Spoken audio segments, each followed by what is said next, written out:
மெய்யாகவே மெய்யாகவே நான் உங்களுக்கு சொல்றேன், நீங்க என் நாமத்தினால பிதாவின் இடத்துல எதை கேட்டாலும் அதை அவர் உங்களுக்கு தருவார். இதுவரைக்கும் நீங்க என் நாமத்தினால ஒன்றும் கேட்டதில்ல. கேளுங்க, அப்போ உங்கள் சந்தோஷம் நிறைவா இருக்கும்படி பெற்றுக்கொள்வீங்க. காலம் வரும், பிதாவை குறித்து வெளிப்படையா உங்களுக்கு சொல்லுவேன். அந்த நாளில் நீங்க என் நாமத்தினால வேண்டிக் கொள்வீங்க. உங்களுக்காக பிதாவை நான் கேட்டுக்கொள்வேன்னு உங்களுக்கு சொல்ல வேண்டியதில்லை. பிதாவானவர் தாமே உங்களை சிநேகிக்கிறார்.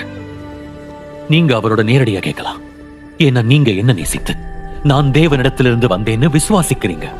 நான் பிதாவினிடத்திலிருந்து புறப்பட்டு உலகத்துக்கு வந்தேன்.